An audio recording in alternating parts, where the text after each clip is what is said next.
నమస్కారం ఘంటారావానికి స్వాగతం. ముందుగా ప్రధాన అంశాలు. 10 ఏళ్ల పాలనలో బీఆర్ఎస్ విధ్వంసం చేసిందన్న భట్టి విక్రమార్క. హామీలు అమలు చేస్తూ ఆర్థిక వ్యవస్థని గాడిలో పెడుతున్నట్లు వెల్లడి. అప్పుల పేరిట ప్రభుత్వం ప్రజలను తప్పుతో పట్టిస్తోందన్న బీఆర్ఎస్. అసెంబ్లీలో శ్వేతపత్రం విడుదల చేయాలని డిమాండ్.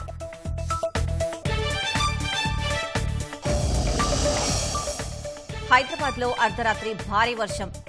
అధికారులను అప్రమత్తం చేసిన ప్రభుత్వం.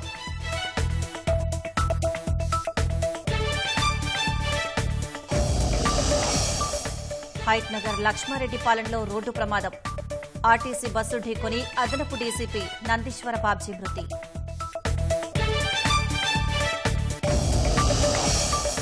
ఉక్రెయిన్పై మరోసారి రష్యా డ్రోన్ల దాడి. ఒడెసాలో మంటలు ఎగిసిపడి 3 తీవ్ర గాయాలు.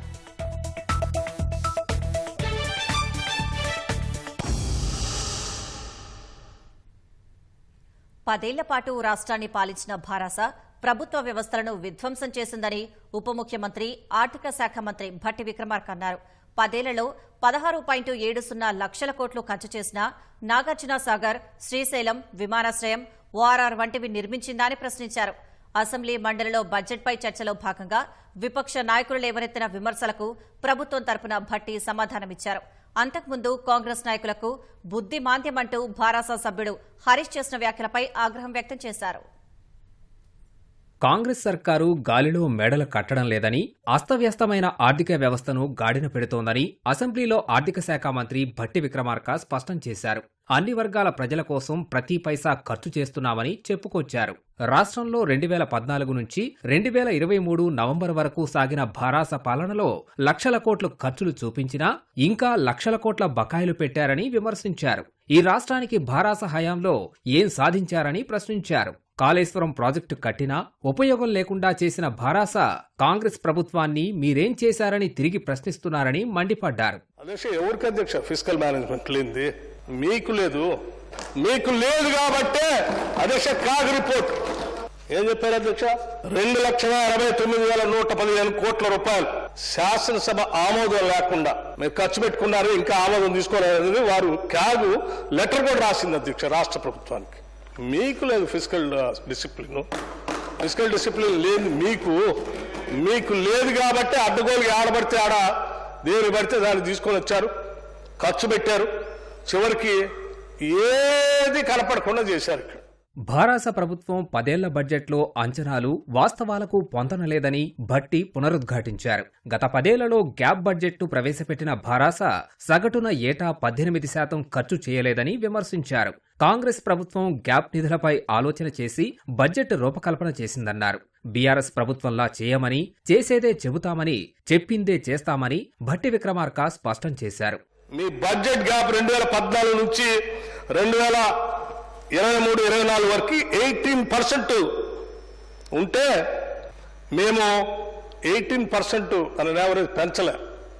మీరు 2,90,000 కోట్ల రూపాయలతో బడ్జెట్ ఇస్తే 2023-24లో మేము 2024-25కి కేవలం 1,000 కోట్లు మాత్రమే పెంచి 0.3% మాత్రమే బడ్జెట్కి పెంచి మేము బడ్జెట్ ప్రజెంట్ చేసాం అధ్యక్ష. ఇది వాస్తవ బడ్జెట్. ఈ సంవత్సరం 2025-26 కేవలం 3,04,965 కోట్లు మాత్రమే, అంటే కేవలం 4.7% మాత్రమే మేము పెంచి బడ్జెట్ చేసాం అధ్యక్ష.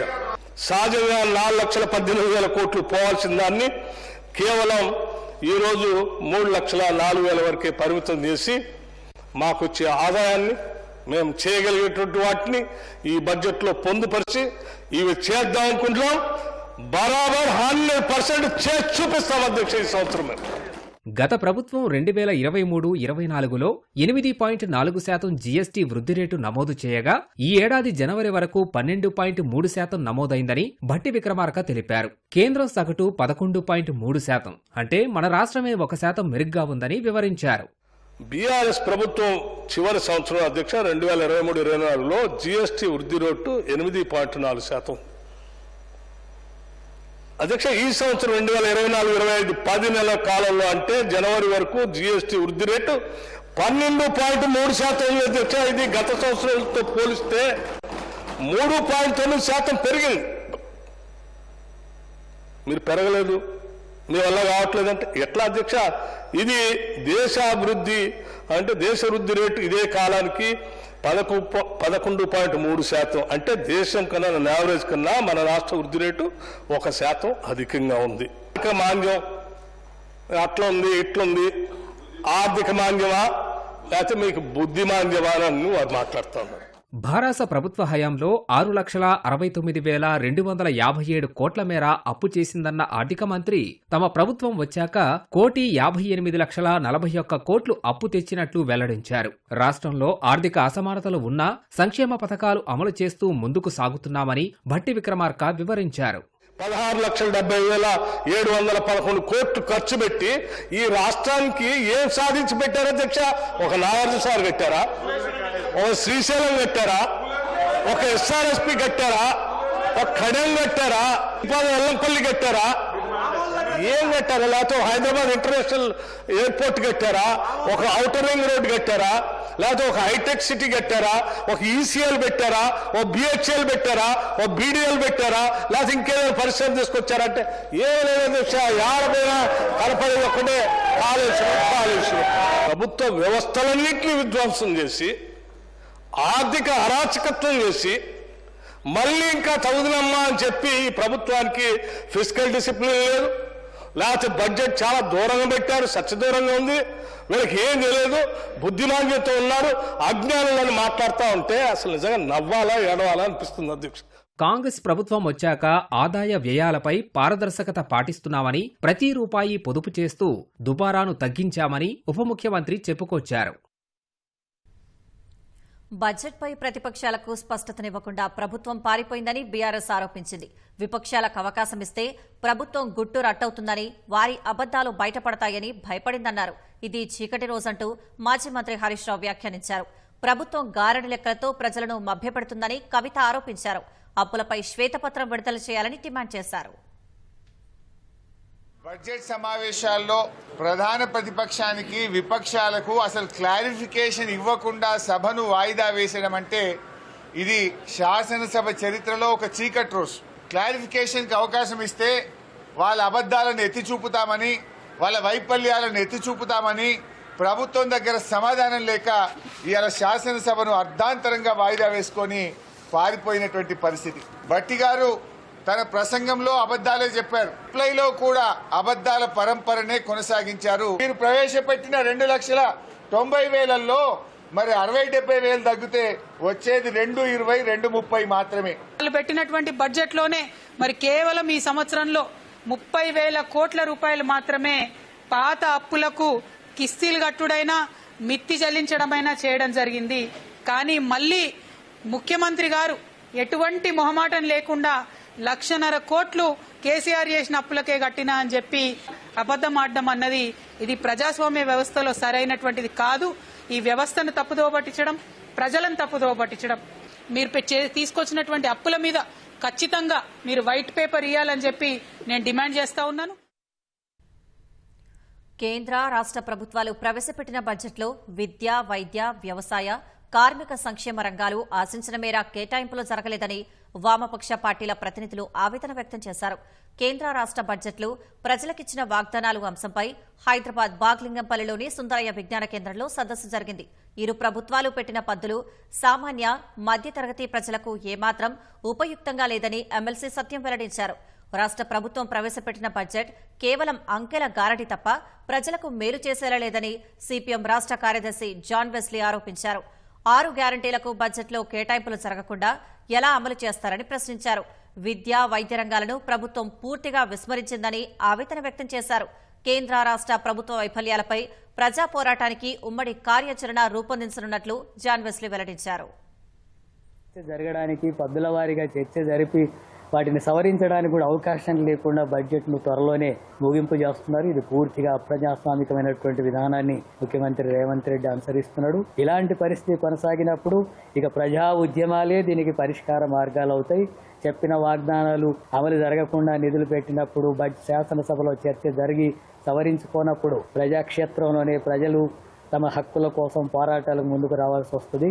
మరి 6 గ్యారెంటీల పథకం కానీ, రైతుల రుణమాఫీ కానీ అనేక అంశాలని ఇలా ప్రభుత్వం మీద ఎంతో ప్రజలకు ఆశలు ఉన్నాయి. కానీ కేవలం మరి కొంతమేరకే అది అమలవుతూ ముఖ్యంగా అనేక పథకాలు కూడా మరి పూర్తిగానటువంటి పరిస్థితి కనపడతా ఉంది. కేవలం కేంద్ర ప్రభుత్వం మీద నెపం పెట్టి మరి ప్రభుత్వ ఈ ఇచ్చినటువంటి హామీలను అమలు చేసే బాధ్యత ఇలా రాష్ట్ర ప్రభుత్వం మీద ఉన్నది. ఆ రకంగా ఈ రాష్ట్ర ప్రభుత్వం ఆలోచన చేయాలి. మరి ముఖ్యంగా ఇలా బడ్జెట్లో ఎన్నికలు వచ్చినటువంటి వాగ్దానాలు అమలు చేయాలని ఈ సిపిఐ పార్టీగా మరి ఇవాళ డిమాండ్ చేస్తాం. శాసనసభలో బీసీ కులకరణ రిజర్వేషన్ల నివేదికలను ప్రభుత్వం బయటపెట్టాలని BJP MLA Payal Shankar demand చేశారు. ముస్లింలకు కాకుండా బీసీలకు మాత్రమే 42% రిజర్వేషన్లు ఇవ్వాలన్నారు. బీసీ రిజర్వేషన్లపై కాంగ్రెస్ కుట్ర చేస్తోందని అసెంబ్లీ మీడియా పాయింట్ వద్ద ఆరోపించారు. బీసీ సమాజమంతా ప్రభుత్వ కుట్రను తిప్పికొట్టాలని పిలుపునిచ్చారు. డీలిమిటేషన్పై కాంగ్రెస్ బీఆర్ఎస్ కలిసి నాటకమాడుతున్నాయని విమర్శించారు. ముస్లిం వర్గాలకు 10% రిజర్వేషన్ ఇస్తామని చెప్తున్నారు కదా, వాటిని తీసేసి 42% బీసీలకు పూర్తిగా వచ్చేటటువంటి అవకాశం ఉంటది. కాబట్టి ఆ విషయం స్పష్టం చేయాలని చెప్పినాం. లేకుంటే సోమవారం రోజు జరిగేటటువంటి చర్చలో ప్రధానంగా ఈ అంశాన్ని లేవనెత్తుతాం. ప్రభుత్వం నుంచి సమాధానం వచ్చే వరకు పట్టుబడతాం. చెన్నైకి 2 పార్టీల నాయకులు వస్తున్నారు కదా, ఇంకా వేరు పోయే బదులు ఒకటే ఫ్లైట్ లో కలిసిపోతే బాగుంటుండే. ఈ రాష్ట్ర ప్రజలకు కూడా అర్థమైంది టీఆర్ఎస్ కాంగ్రెస్ పార్టీ ఒక్కటే అని. వాళ్ళిద్దరు కూడా నువ్వు కొట్టినట్టు చెయ్యు, నేను ఏడ్చినట్టు చేస్తా అనే ఆ యొక్క విధానంతోనే వాళ్ళంతా కూడా కలిసి ముందుకెళ్తున్నారు. రాష్ట్ర ప్రభుత్వ ఉద్యోగుల సమగ్ర సమాచారం వెంటనే లభించేలా ప్రత్యేక వ్యవస్థ అందుబాటులోకి రానుంది. ఆర్థిక శాఖ ఆధ్వర్యంలో మానవ వనరుల నిర్వహణ వ్యవస్థ కోసం బడ్జెట్లో ప్రత్యేకంగా నిధులు కేటాయించారు. లావాదేవీలకు సంబంధించిన సమీకృత వ్యవస్థ ఐఎంఎఫ్ఎస్ విధానాన్ని మరింత పటిష్టం చేసేందుకు చర్యలు చేపట్టారు. రాష్ట్ర ప్రభుత్వంలో అన్ని రకాలుగా 8 లక్షలకు పైగా ఉద్యోగులున్నారు. ఒప్పంద విధానం, పొరుగు సేవల విధానంలో పనిచేసే వారిని కలిపితే 11 లక్షలు దాటే అవకాశం ఉంది. వచ్చే ఆర్థిక సంవత్సరంలో ప్రభుత్వ ఉద్యోగుల వేతనాలు, పింఛన్ చెల్లింపులకు 75,000 కోట్లు ఖర్చయ్యే అవకాశం ఉంది. ప్రస్తుతం ఆర్థిక శాఖ వద్ద ఉద్యోగుల కోసం చేస్తున్న వ్యయం వివరాలు ఉన్నా మానవ వనరుల వివరాలు లేవు. అధికారులు, ఉద్యోగులకు చెందిన సమాచారం, వివరాలు అందుబాటులో లేవు. ఆయా శాఖలు విడివిడిగా ఇచ్చే వివరాలే ఆధారం. 8 లక్షల మందికి పైగా ఉద్యోగులకు సంబంధించి పోస్టులు, వాటికి సంబంధించిన పూర్తి వివరాలు ఒకే దగ్గర అందుబాటులో లేవు. ఎవరు ఎక్కడ పనిచేస్తున్నారో పూర్తి స్పష్టత లేకుండా పోయిందని ప్రభుత్వ వర్గాలు చెబుతున్నాయి. కార్యాలయాల వారీగా సమగ్ర సమాచారం, ఖచ్చితమైన వివరాలు అవసరమని భావిస్తున్నారు. మంజూరైన పోస్టుల్లో అందరూ ఉన్నారా లేదా ఎక్కడైనా తక్కువ ఉన్నారా అన్న అంశాలు వెంటనే తెలుసుకునే పరిస్థితి లేకపోవడం వల్ల ఇబ్బందులు తలెత్తుతున్నాయని ప్రభుత్వం గుర్తించింది. మొత్తం వివరాలు, సమాచారం చిటికెలో అందుబాటులో ఉండేలా సమగ్ర వ్యవస్థను రూపొందించాలని ముఖ్యమంత్రి రేవంత్ రెడ్డి అధికారులను ఆదేశించారు. అందుకనుగుణంగా ఆర్థిక శాఖ ఆధ్వర్యంలో మానవ వనరుల నిర్వహణ వ్యవస్థను అందుబాటులోకి తేనున్నారు. ఉద్యోగుల సర్వీస్ వివరాలు, పదోన్నతి, వేతనం, అవార్డులు, రివార్డుల వివరాలను అందులో పొందుపరచనున్నారు. ఉద్యోగికి సంబంధించిన సమగ్ర సమాచారం ఆన్లైన్లో అందుబాటులో ఉండేలా ఈ సర్వీస్ బుక్ ను పగడ్బందీగా రూపొందించనున్నారు. పూర్తి పారదర్శకత, రక్షణ ఉండేలా అమలు చేయనున్న ఆ విధానం కోసం ఆర్థిక శాఖలో తొలిసారిగా హెచ్ఆర్ఎంఎస్ 100 కోట్లను బడ్జెట్లో కేటాయించారు.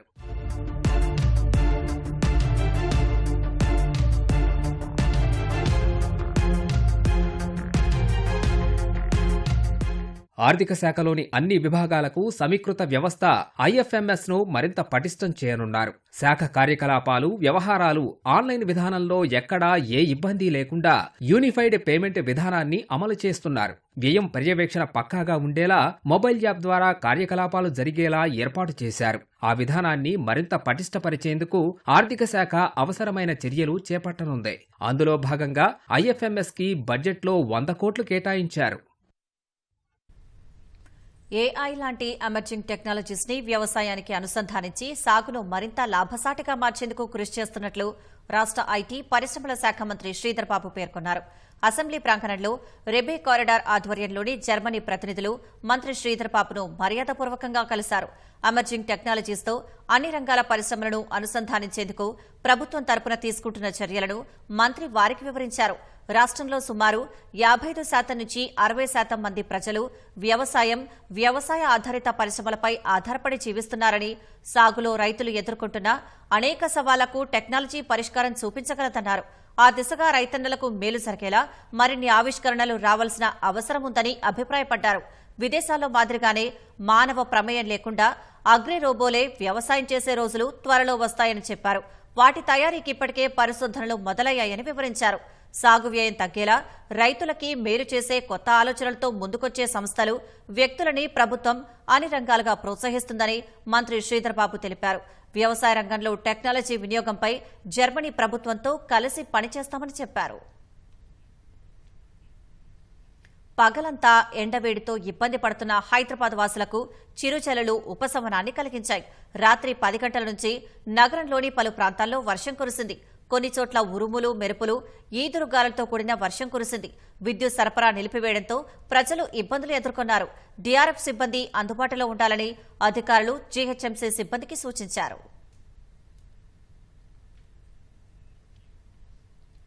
హైదరాబాద్ నగరంలో వాతావరణం చల్లబడింది. పగలంతా ఎండతాపంతో ప్రజలు ఇబ్బందులు ఎదుర్కోగా సాయంత్రం నుంచి చల్లని గాలులతో ప్రజలు సేద తీరారు.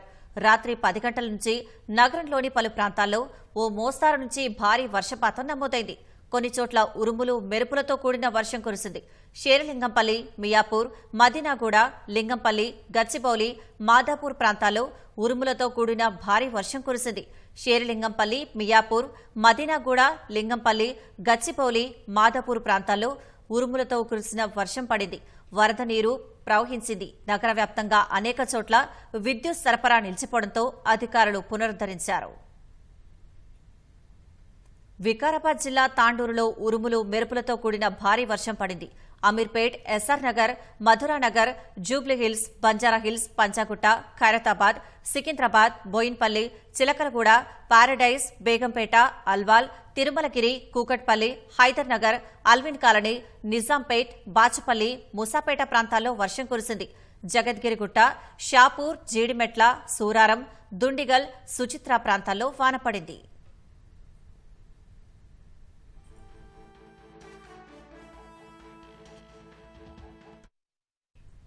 వాతావరణ శాఖ హెచ్చరికల నేపథ్యంలో అధికారులను సీఎం రేవంత్ అప్రమత్తం చేశారు. ప్రజలకు ఇబ్బంది తలెత్తకుండా తగిన చర్యలతో ప్రాణ, ఆస్తి నష్టం లేకుండా ముందు జాగ్రత్త చర్యలు చేపట్టాలని సూచించారు. సీఎం సూచన మేరకు సంబంధిత జిల్లాల కలెక్టర్లతో సీఎస్ శాంతికుమారి సమీక్ష నిర్వహించారు. డీఆర్ఎఫ్ సిబ్బంది అందుబాటులో ఉండాలని అధికారులు జీహెచ్ఎంసీ సిబ్బందికి సూచించారు. అకాల నష్టం వల్ల జరిగిన నష్ట అంచనాలను ఎప్పటికప్పుడు పంపించాలని సూచించారు.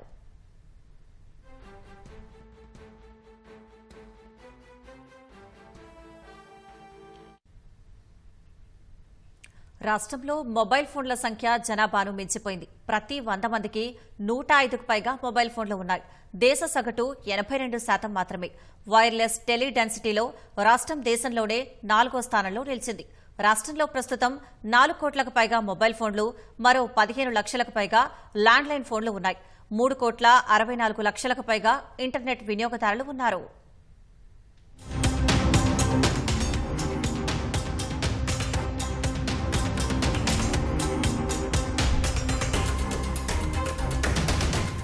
రాష్ట్రంలో మొబైల్ ఫోన్లు వినియోగించే వారి సంఖ్య రోజురోజుకు పెరుగుతోంది. ప్రస్తుతం జనాభా కంటే అధికంగా రాష్ట్రంలో మొబైల్ ఫోన్లు ఉన్నాయి. Telecom regulatory authority of India Troy 2024 September నివేదిక ప్రకారం రాష్ట్రంలో ఉన్న మొత్తం టెలిఫోన్ వినియోగదారుల సంఖ్య 4,19,40,000. అందులో 96.38% అంటే 4,04,20,000 మొబైల్ ఫోన్లు కాగా 15,25,000 ల్యాండ్లైన్ ఫోన్లు ఉన్నాయి. రాష్ట్రంలోని టెలిఫోన్ వినియోగదారుల్లో 60% పైగా పట్టణ ప్రాంతాల్లో, 39% పైగా గ్రామీణ ప్రాంతాల్లో ఉన్నారు. మొబైల్ ఫోన్లకు సంబంధించి చూస్తే పట్టణ ప్రాంతాల్లో 59%, గ్రామీణ ప్రాంతాల్లో 41% వినియోగదారులున్నారు. ల్యాండ్లైన్ వినియోగదారుల్లో 96% పట్టణ ప్రాంతాల్లో ఉండగా కేవలం 4% మాత్రమే గ్రామీణ ప్రాంతాల్లో ఉన్నారు. ట్రాయ్ నివేదిక ప్రకారం మొబైల్ ఫోన్ల వినియోగానికి సంబంధించి రాష్ట్ర వైర్లెస్ టెలిడెన్సిటీ 105.32గా ఉంది. అంటే రాష్ట్రంలోని సగటున ప్రతి 100 మందికి 105కు పైగా మొబైల్ ఫోన్లు ఉన్నాయి. ఈ అంశంలో రాష్ట్రం దేశంలో 4వ స్థానంలో ఉంది. గోవా 152, కేరళ 115, హర్యానా 114%తో మొదటి 3 స్థానాల్లో ఉన్నాయి. రాష్ట్రంలో ఇంటర్నెట్ వినియోగదారుల సంఖ్య 3,64,30,000గా ఉంది. ఇందులో 97.92% బ్రాడ్ బ్యాండ్ సదుపాయం కాగా కేవలం 2% మాత్రమే నారో బ్యాండ్ సదుపాయం ఉంది. ఇంటర్నెట్ వినియోగదారుల్లో పట్టణ ప్రాంతాల్లో 63.74%, గ్రామీణ ప్రాంతాల్లో 36.26% మంది ఉన్నారు. హయత్ నగర్ లక్ష్మారెడ్డి పాలెం వద్ద జరిగిన రోడ్డు ప్రమాదంలో అదనపు డీసీపీ నందీశ్వర బాబ్జీ మృతి చెందారు. రాచకొండ కమిషనరేట్ కంట్రోల్ రూంలో అడిషనల్ ఎస్పీగా విధులు నిర్వహిస్తున్న బాబ్జీ శనివారం ఉదయం లక్ష్మారెడ్డి పాలెంలో వాకింగ్ చేస్తున్నారు. ఈ క్రమంలో రోడ్డు దాటుతుండగా ఏపీఎస్ ఆర్టీసీకి చెందిన బస్సు ఆయన ఢీకొట్టింది. దీంతో తీవ్రంగా గాయపడిన బాబ్జీ అక్కడికక్కడే మృతి చెందారు. స్థానికుల సమాచారంతో ఘటనా స్థలానికి చేరుకున్న పోలీసులు మృతదేహాన్ని పోస్టుమార్టం నిమిత్తం ఉస్మానియా ఆసుపత్రికి తరలించారు. లక్ష్మారెడ్డి పాలెంలోని మైత్రి కుటీర్లో బాబ్జీ నివాసం ఉంటున్నారు. 3 రోజుల క్రితమే ఆయనకు అదనపు డీసీపీగా ప్రమోషన్ వచ్చింది. మరో 3 రోజుల్లో డీజీపీ ఆఫీసులో రిపోర్ట్ చేయాల్సి ఉంది. ఇంతలోనే రోడ్డు ప్రమాదంలో మరణించడంతో ఆయన కుటుంబ సభ్యులు కన్నీరు మున్నీరుగా విలపిస్తున్నారు. ఈ ఘటనపై కేసు నమోదు చేసుకున్న పోలీసులు దర్యాప్తు చేపట్టారు.